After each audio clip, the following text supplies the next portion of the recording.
que está para apoyarlos a ustedes en todo momento. ¿Cómo me les va? Buenos días. Buenos días, Camilo, muy bien, gracias. Buenos días, Camilo, igualmente, perfectamente. El tema de hoy, muchachos, es para hablar de esta fecha tan especial, el 14 de febrero. Todo el mundo la celebra, todo el mundo está feliz. Hemos adoptado unas costumbres americanas respecto al día de San Valentín, pero queremos hablar de la gente que ha perdido a su pareja, sea porque ha fallecido o porque está atravesando una ruptura. Una ruptura no quiere decir 1 o 2 meses, sino una ruptura que no puede superar. Entonces vamos a hablar sobre el tema, vamos a darle tips a las personas, consejos, palabras o simplemente comentarios sobre los que se viven en esos momentos. Empezaría yo preguntándoles por qué a la gente le cuesta tanto asumir la pérdida de la pareja. Yo considero que a las personas les cuesta desde el ego abandonar el ego y decir yo podré superar esta situación, es complicado. Finalmente desde ahí se va del duelo, ¿no? De una realidad con una expectativa. Todas las expectativas que yo puse en la pareja y que ella ya no está. Bueno, pues siguiendo un poco la que decía Estefanía con relación al tema pues, del ego, ¿sí? Hoy día duele mucho este tema de las separaciones o todo lo que implica pérdida, porque pues, es algo que está asociado propiamente a ese sentimiento, que es producto de cuando perdemos algo, ¿no? No necesariamente estamos hablando en términos de cuestiones materiales o emocionales, sino el simple hecho de no tener algo que es deseado. Entonces hoy día este tema de por qué nos afecta eso, pues es normal, ¿no? Que es parte de esos procesos que como seres humanos estamos sintiendo. Entonces igual hay una cantidad de cosas que le podrían mirar, pero finalmente creo que decir que pega tanto esto es porque hay una sensación de pérdida que indudablemente nos afecta. Sin lugar a duda, esa pérdida muchas veces la trabajan en muchas redes sociales que hablan de contacto cero. Debemos hablar de esa persona, deja de existir. ¿Qué tan recomendable es eso a nivel emocional para uno? Hay que tener algo muy presente, que los recursos que la persona va desarrollando en la inmediatez son muy valiosos, ¿sí? Al final, todas esas pequeñas prácticas personales que uno va desarrollando, pues si a uno le van permitiendo construir espacios seguros, pues no está de más, ¿sí? Que se hagan, pero pues todo desde una conciencia, ¿no? Del saber qué se está haciendo, de que si yo asumo de pronto esta postura del contacto cero con eso que me causa tanto malestar, es hacerlo de forma consciente. Yo aquí aprovecho y hago como la cuña profesional, ¿no? Ahí es recalcar la importancia de un acompañamiento psicológico durante el proceso e incluso previamente, porque es casi a veces de sentido común que tenemos que ponerle mucho cuidado a cómo funciona nuestra mente. Entonces es básicamente eso, ¿no? Es que la gente vaya entendiendo que esas formas que al principio se construyen pues son necesarias para que se vaya construyendo algo más concreto.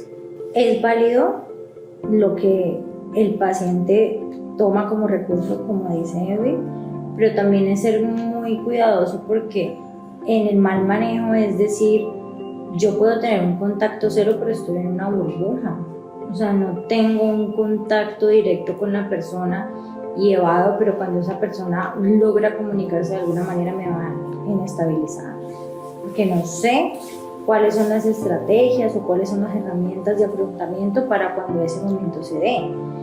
Ahora, si yo no sé manejar desde la conciencia un contacto con la ruptura que estoy teniendo, pues simplemente la etapa superada no va a estar superada. No puedes estar charlando con la etapa, por decirlo así, que está superando, porque no hay tampoco una conciencia de decir yo estoy colocando límites, estoy preparado para colocar límites, identificar qué límites tengo que colocar. Simplemente estás actuando con las mismas situaciones y vas a tener los mismos resultados, volviendo a una relación en la que eres feliz o eres infeliz.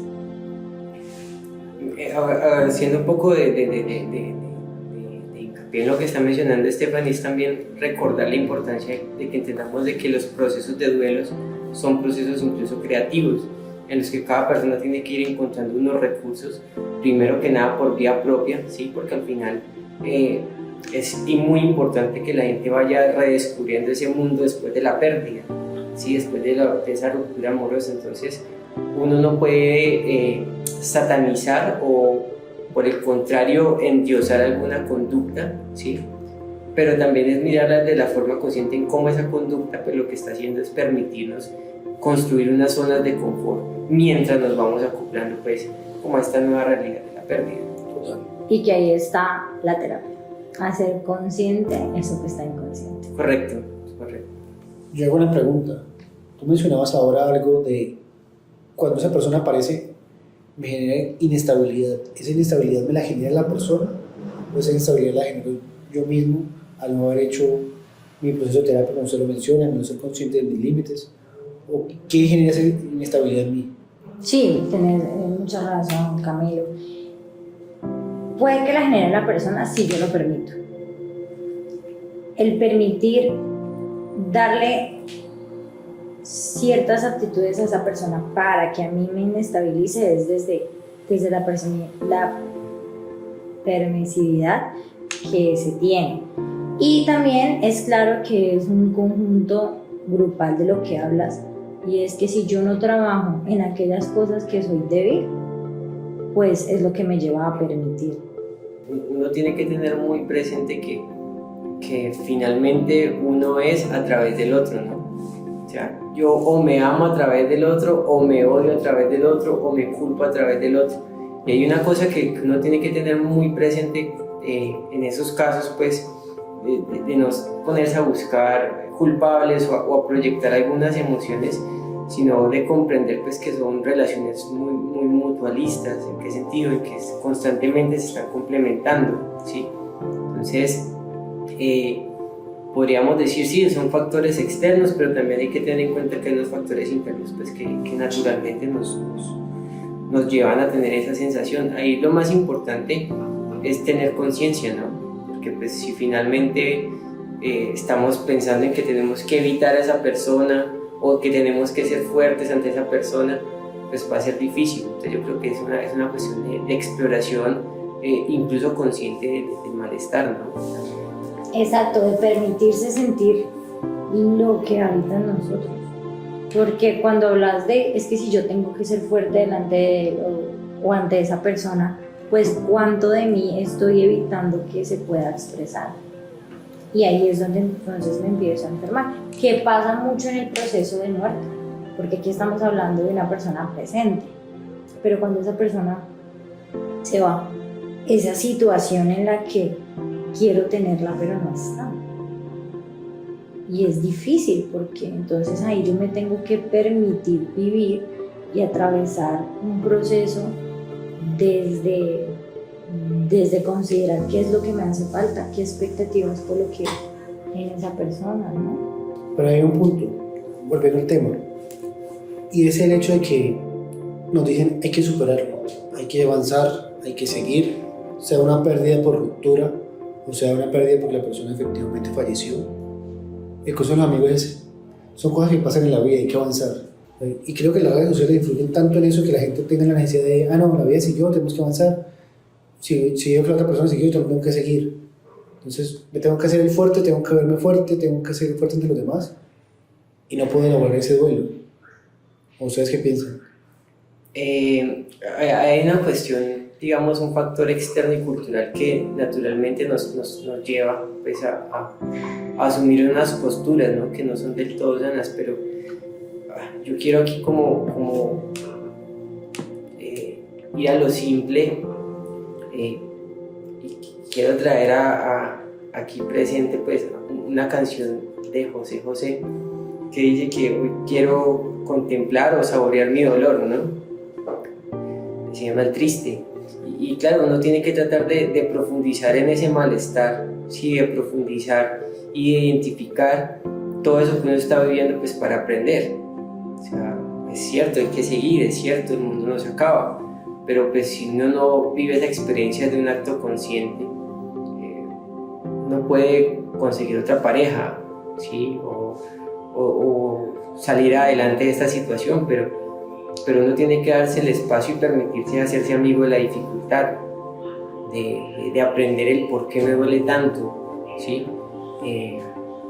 Y de contemplar eso, ¿no? De hacerse consciente de que el malestar es una cuestión necesaria y en este tipo de pérdidas afectivas, amorosas, pues no está ajeno a eso, al poder contemplarse uno en esa soledad, contemplarse en todas esas dinámicas pues, que le implican y que le invita a uno el malestar. De hecho, creo que esto es una frase muy popular, ¿no? De aprender de estas adversidades, y es cierto, uno tiene que asumir esto como una oportunidad de aprender y de preguntarse el porqué de muchas cosas y naturalmente entregarse al malestar y a ese dolor de forma consciente para así poder no superarlo, sino aprender y quizás no repetir algunas cosas o errores que uno puede dominar en futuras pues, ocasiones, ¿no? Y eso es no de superar, porque cuando hablamos de superar es una situación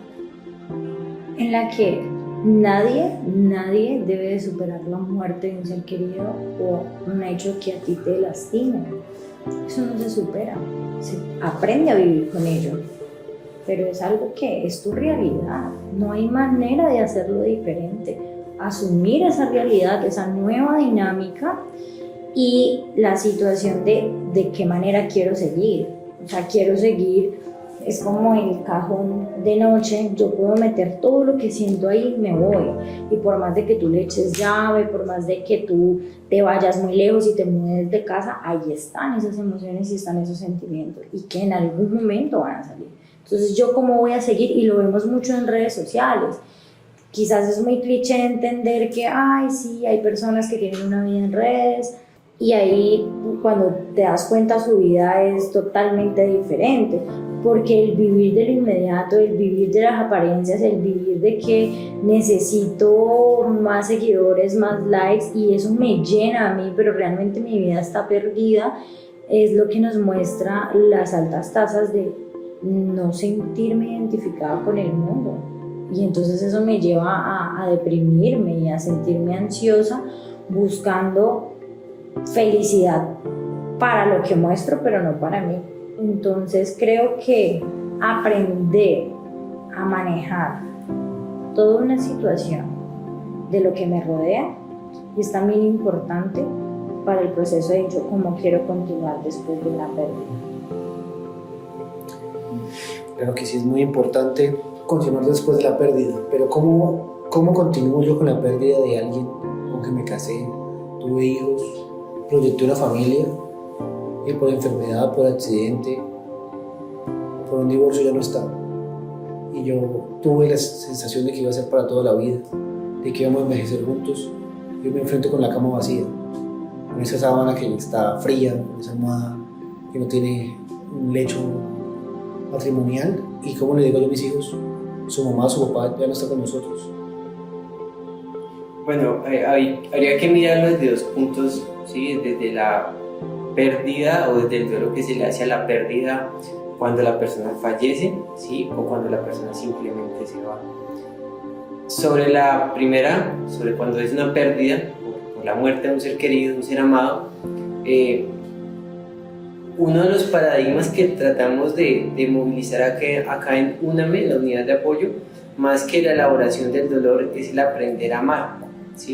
El aprender a amar sobre la ausencia, el darle un sentido a ese espacio vacío, que finalmente nada ni nadie va a poder ubicar o llenar. Entonces creo que es muy importante, vuelvo y lo digo, en el primer caso, cuando es una pérdida, muerte de ese ser querido, de ese ser amado, darle un valor a ese espacio vacío, ¿sí?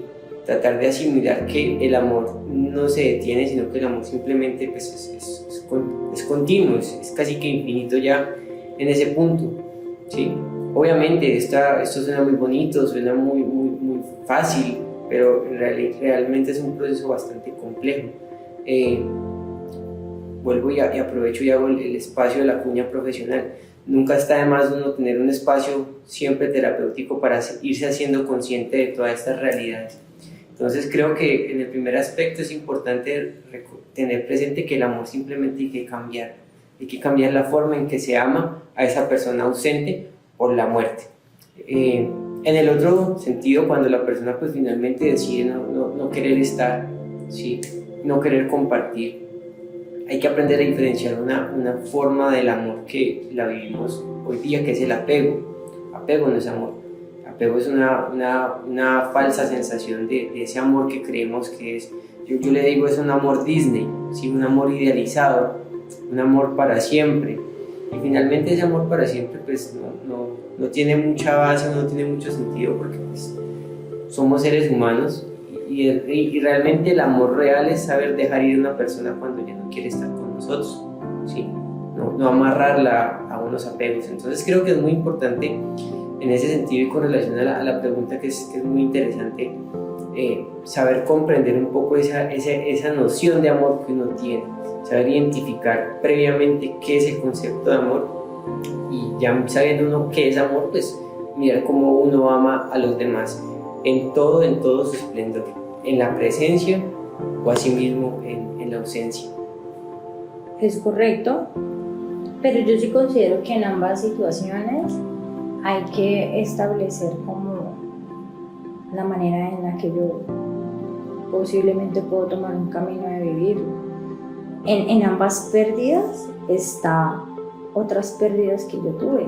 Tú decías, Camilo, cuando puse esa expectativa de matrimonio, expectativa para toda la vida, con la situación de pareja, no se está perdiendo solamente al ser amados, se están perdiendo diferentes dinámicas.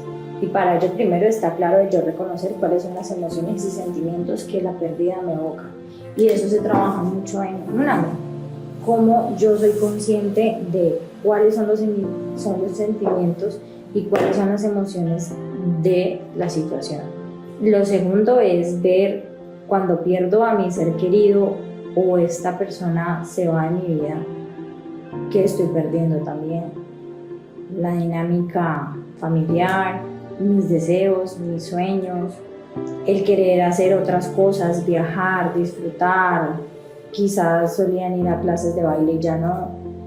Entonces cuando tú vas atravesando por una conciencia desde tus emociones, entonces ya ahí podemos decir, ok, vamos a empezar a trabajar en mí mismo y en cómo voy a afrontar esta pérdida. A mí me genera una duda con lo que ustedes mencionan entre amor y apego, entre identificar mis emociones.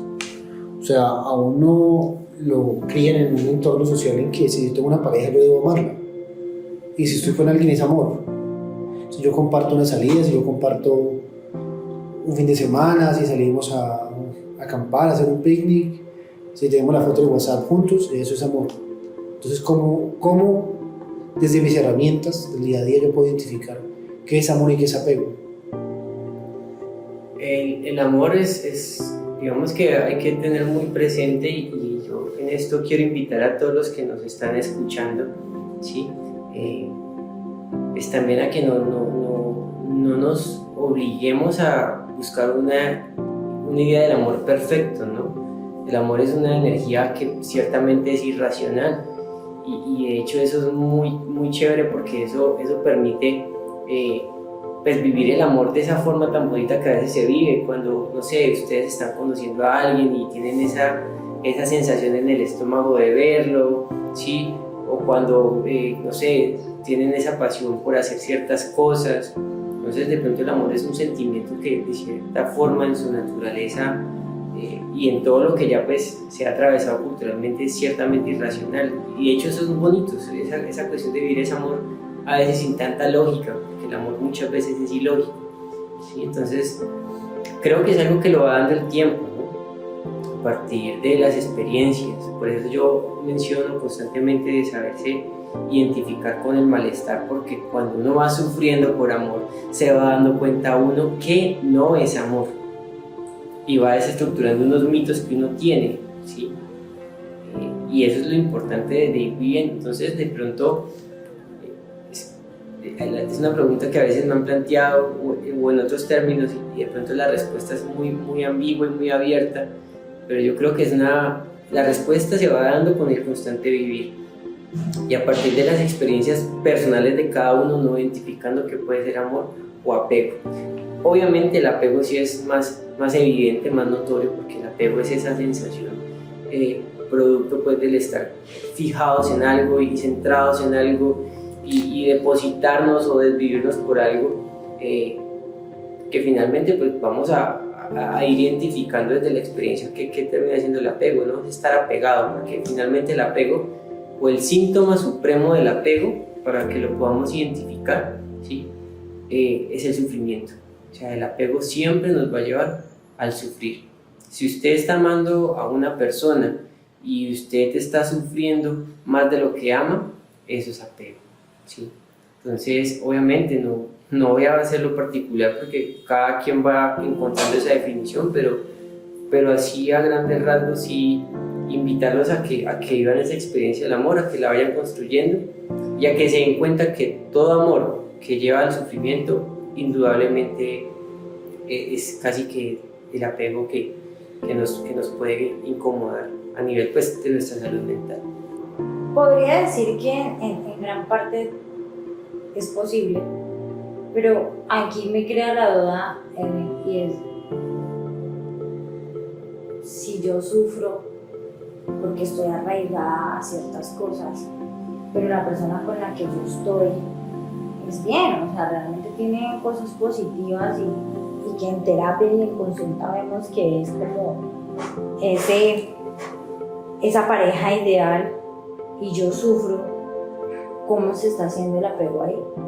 A ver,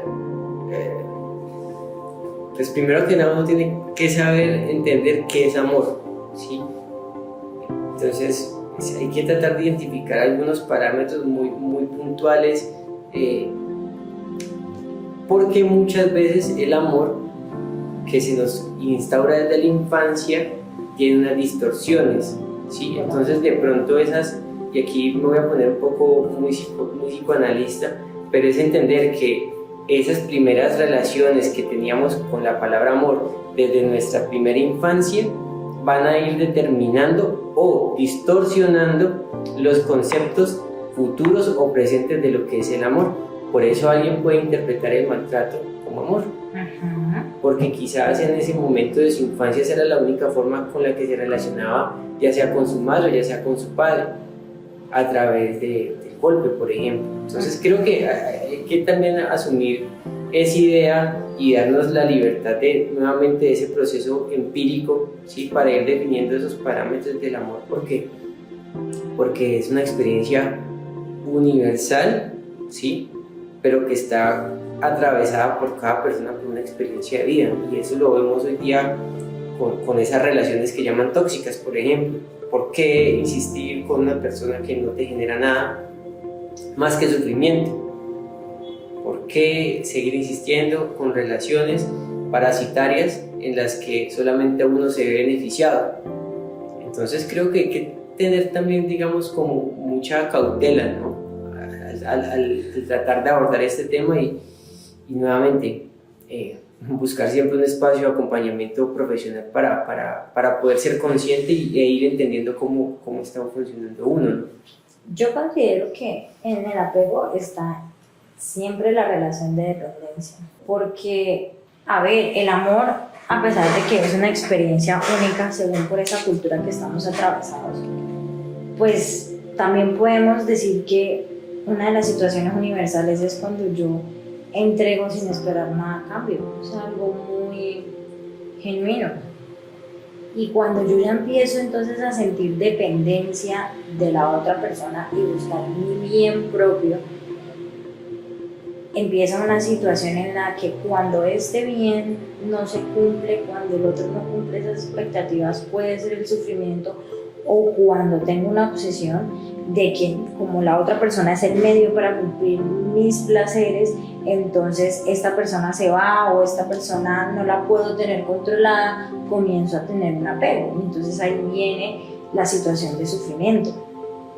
Cuando yo estoy con una persona, y esto viene mucho de lo que nos rodea en Latinoamérica, es que tú me haces feliz. No, el otro no te hace feliz, tú eres feliz, tú tienes que ser feliz por ti mismo y el otro complementa esa felicidad. Si tú estás o no estás, pues yo no voy a dejar de ser feliz. pero entonces coloco unos valores agregados al otro porque necesito cumplir esas satisfacciones, esos sueños, esos proyectos, pero tú eres el medio, tú no eres el fin. Ahí considero que hay fuentes importantes de apego dentro de la relación amorosa y entonces ya no es amor. Cuando yo ya no me doy por el otro sin esperar nada a cambio, lo hago genuino y hay otro interés, se empieza a distorsionar ese sentido de amor. Pero digamos que yo parto de una relación con mis expectativas, de qué quiero mi pareja, qué quiero vivir, y cada uno llega con sus expectativas. Simplemente hay una mediación. No es una relación de yo te doy sin esperar que me vas a dar a cambio. O sea, yo tengo que tener claro cuando tengo una relación sana, yo quiero tener hijos, tú quieres tener hijos, yo quiero una casa, tú quieres una casa. Porque es muy complicado alguien que ama estar en la casa el fin de semana, tener una relación sana con alguien que le encante viajar. Y puede que no es de mi parte, no es que no haya amor por ti, sino mis expectativas de vida son diferentes a la tuya. Entonces ahí sí, yo te puedo dar mi tiempo y puedo salir contigo un fin de semana, pero no va a estar plenamente a gusto. Entonces estoy dejando de vivir y estoy dejando de ser yo para darte. Correcto, y ahí es donde la situación de expectativa a yo buscar mi propio bien. Tú todo el tiempo colocaste a la otra persona al igual que tú. Yo espero tener una casa, espero que tú también. Y en el proceso del conocimiento, que por eso es como el noviazgo, tú de la noche a la mañana no vas a estar enamorado de alguien o no vas a amar a alguien. Entonces es esto, en este cortejo, en este proceso, y aquí ahí voy a hacer como un paréntesis, es que eso ya no se deja. O sea, una situación de consumismo es lo inmediato. Hablábamos precisamente en redes, yo te hago match y ya nos vamos a ver, y si es posible compartir algo tan íntimo como son relaciones sexuales. Cierro un paréntesis viendo esta situación de la nueva sociedad, pero entonces cuando yo voy conociendo que tú no tienes las mismas expectativas que yo, ¿para qué aferrarme a seguir ahí? Porque yo tengo una déficit de ciertas situaciones y entonces a como de lugar yo las voy a cumplir contigo y no soy capaz de ser consciente de ver que no va a ser así porque estoy buscando mi bien propio. Entonces ya sé que la persona con la que estoy no desea un matrimonio por ninguno de los medios. ¿Por qué es querer seguir ahí? ¿Por qué me tengo que encaprichar? Y entonces la otra persona va a estar actuando normalmente. Yo fui sincera, sincero, y espero que lo respetes y construir juntos algo, pero la otra persona como necesita ese bien propio, porque soy yo la que me quiero casar, porque soy yo la que quiero hacer esto, pues no me importa tu opinión, vamos a seguir, pero todo el tiempo en la relación voy a hacer ese hincapié, y entonces como yo ya sé que tú no te quieres casar, empieza el tema de que de pronto te rodees de, ejemplo aquí en Camposanto, la mayoría de asesores son mujeres, tienes un equipo de trabajo con mujeres y entonces en mi desesperación empieza una situación tóxica y que si tú lo permites pues se va a distorsionar ese amor genuino que tienes por ella y este amor dependiente que ella tiene por ti en algo tóxico, porque entonces ya tu vida no va a ser tranquila. La necesidad de estarte llamando todo el tiempo al trabajo, la necesidad de estar viéndote en el trabajo porque estás rodeado de mujeres y como no te quieres casar conmigo, con otras sí. Esto es un tema que para cada persona es particular, pero es un ejemplo de cómo pueden empezar situaciones en las que nosotros sin darnos cuenta se estamos permitiendo. Me estaba acordando de una canción de Julio Iglesias que se llama Me olvidé de vivir, ¿sí? Y es básicamente pues, lo que a veces nos pasa por andar pensando o planeando tantas cosas, y créanme que de pronto la definición del amor es muy compleja porque tiene muchos cambios y muchas perspectivas, incluso desde lo que Stephanie mencionó sobre el tema del consumismo, ¿no? Una forma de amar es dando un objeto, pero creo que también es muy complicado uno poner las relaciones en términos de contratos imaginarios en los que hay que precisamente hacer encajar los opuestos o que pensemos iguales o que nos vamos a aburrir si yo me gusta el blanco, si a ti te gusta el negro. porque que creería, sí, que eso ya no es amor, ¿no? De hecho, la palabra amor viene de ausencia de muerte, ¿sí? Entonces, o de vivir la vida sin muerte. Entonces, claro, cuando estamos en ese ejercicio de vivir, pues la vida no es un proceso lineal, la muerte sí es un proceso lineal. La vida como tal es una cantidad de sub y bajas, y yo creo que lo más importante es que aprendamos a tener una conciencia, ¿sí? Siempre de cómo estamos funcionando en torno al mundo que nos rodea, porque al final, si nos llenamos más de expectativas, ¿sí?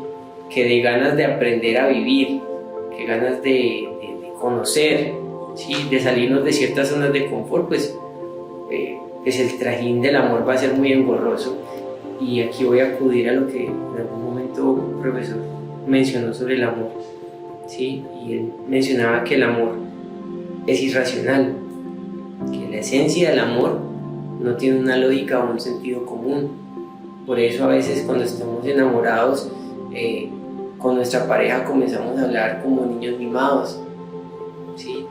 Y a hacer como unas mini performances como si fuéramos los bebés, ¿sí? Entonces hablamos con mimos y cositas así, cosas que en otros espacios no haríamos, porque el amor nos invita a eso, que seamos irracionales, ¿sí? A que juguemos a ser los hijos de nuestra pareja, a mimarlos, a muchas cosas. Entonces creo que el amor implica un poquito de eso, ¿no? De locura. O sea, de hecho, los poetas que escriben de amor, pues ciertamente estaban muy atravesados por el amor. Entonces yo creo que de pronto uno tiene que mirar, bueno, y esto lo digo en el yo creo, ¿no? Es una generalidad. Pero sí es la invitación a que vivamos esa experiencia del amor así. Pero eso sí, que seamos muy responsables de esa locura que implica el amor. Yo creo que ese es como el freno que uno tiene que tener siempre a la mano, o ese as bajo la manga.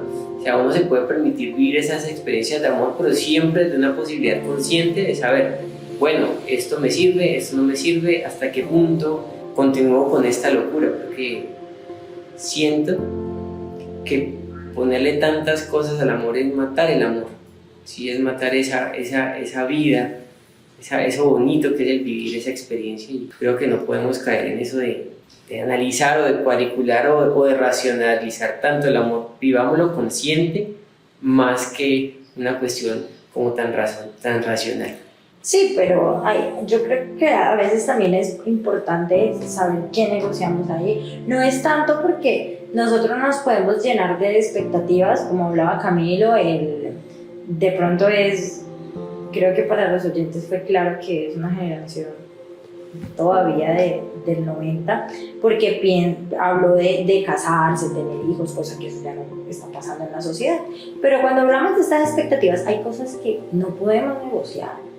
Pero cuando tú dices del 90, lo que pasa es que la generación actual vive de las redes sociales, vive el concepto de la sociedad impone que yo tenga que ser liberado, tengo que ser un hombre independiente, una mujer independiente, sí. No me quiero casar sin hijos, y eso es lo más chistoso. No voy a tener plata, voy a poder viajar, pero no tengo hijos. Nada de eso es real, nada de eso te garantiza. Vive una falsa expectativa de lo que yo debo ser. Sí, por lo que están rodeados, pero tú ves, y si vas al mercado, la industria de eventos, de bodas, crece día a día. O sea que eso no puede ser una media real. Simplemente es la fantasía y la ilusión de yo para no vivir frustrado, de que yo he llegado a los 30, no me he casado, no he tenido la oportunidad, no me han dado el anillo, o simplemente no encuentro a la persona. Pero si tú vas a la industria, si tú vas a eventos en Cali, ves la cantidad de salas de eventos para matrimonios, la cantidad de curas, padres, pastores y demás, que día a día están ocupados con matrimonios y bodas. O sea, la gente sí se está casando. Posiblemente no con la generación de la niña de 20, sí, pero es con una generación más allá, que entendió que puede compartir su vida con otras personas sin renunciar a sus sueños. Sí, y tienes razón, aquí hay de los dos temas, pero básicamente yo te digo algo. Tú en tu relación de pareja, al menos tienes una cosa que no negocies. Que no negocies con eso. Alguien me decía cuando me casé, la principal forma de mantener una relación es llegar a acuerdos. Si usted tiene algo que no negocie, pero usted tiene negociables, quédese solo. La única persona que tiene un negociable con ustedes mismos es usted. los demás no tienen por qué aguantar sus no negociables, porque es una posición egocentrista, en la que yo priorizo lo que yo siento y lo que yo quiero por encima de los demás. Eso no es una convivencia. Okay. Y en una relación laboral, por ejemplo, tampoco como tú puedes ejercer un control pleno sobre la gente. Tú das pautas, guías y llegas a acuerdos. Y es la mejor forma de convivir en sociedad, desde mi punto de vista. Me da mucho miedo que la palabra amor la conjuguemos con la palabra negociar. Porque, pues obviamente, siempre hay unas pautas que en toda relación de pareja, pues uno tiene que, como decir, bueno, sí, tengamos unos mutuos acuerdos, unas reglas básicas o unas reglas de oro, pues, como la famosa ley de oro que a través de la historia siempre hemos vivido, que es: yo hago lo que quisiera yo trato al otro como quisiera ser tratado, o no hacerle a los demás lo que uno no quiere que le hagan, ¿sí? Entonces, miren que no tendría que existir algún otro parámetro, ¿sí?, de negociación, siempre y cuando de entrada seamos personas, ¿sí?, que estemos cimentadas sobre valores tan elementales como la empatía, ¿sí? Si tú en un proceso de amor lo sustentas o lo soportas en la empatía hacia el otro, pues créanme que todo va a funcionar a las mil maravillas, porque en un acto de empatía sos capaz de decir, bueno, esto me gusta, esto no me gusta, esto lo comparto, esto no lo comparto, sin necesidad de poner o de entrar en un conflicto, ¿sí?, de partes o de formas. Miren, al final esa famosa ley de los opuestos también dicta muchas cosas en el amor, ¿sí? Si una persona es constantemente o tiene, a ver, en el amor hay dos formas de ser: el amante y el amado, ¿sí? Quien ama y quien recibe el amor, y eso tiene que estarse constantemente rotando. Hoy día yo puedo ser el amado, mañana puedo ser el amante, ¿sí? Entonces tiene que estar en constante rotación, pero si hay dos amantes o dos amados, pues naturalmente van a chocar. Pero como eso es algo que no estamos pensándolo, imaginándolo, pues yo los quiero invitar, para darle como cierra esta parte, ¿sí?, a que vivamos la experiencia del amor consciente, ¿sí?, un amor libre, un amor sin tanto prejuicio, un amor que nos permita, muy idealizado naturalmente, pero creo que una experiencia del amor consciente nos libera, ¿sí?, de tantos prejuicios o de estar tan precavidos para el momento de relacionarnos con otra persona. Y naturalmente, a los que nos escuchan, busquen ese concepto de la empatía, porque eso es fundamental en una relación con los demás. Bueno, creo que hemos tocado temas muy interesantes en esta charla. Voy a terminar con un bloque de preguntas corto para que vamos cerrando todo lo que hemos hablado, esa conversación que hemos tenido sobre la empatía, el amor y cómo de cada uno una relación, le vamos dando un cierre. Estefanía, ¿tú consideras que dos personas con sueños diferentes se pueden amar? Sí. ¿Y ser sano? Sí. Edwin. Sí, la primera, pero no sé qué tanto la segunda, porque pues ya esa cuestión de lo sano no va a depender de una cantidad de factores pues que no los vamos a tocar aquí, pero no necesariamente que dos personas puedan funcionar significa que algo sea sano. No necesariamente una relación que funcione a las mismas maravillas quiere decir que sea sano. Entonces, de pronto es la percepción que tengo frente a esa pregunta que estás planteando. Perfecto. ¿Puedo volverme a enamorar si perdí a mi esposo, a mi esposa, a mi novio y falleció? ¿Podría volver a tener ese sentimiento o el sentimiento es único en la vida? Sí, claro. El amor se regenera, el amor es cambiante también y es posible que puedas darte una nueva oportunidad. No vas a amar de la misma manera que amaste a la anterior persona y va a estar atravesado por una experiencia, pero puede ser un amor nuevo. Vean, el amor es como el agua de los ríos. El río en su naturaleza es puro, es cristalino, ¿sí? Pero cualquier agua, cualquier río que se estanque, se pudre, o sea, se daña. Entonces, de cierta forma, eso tiene que tener una continuidad.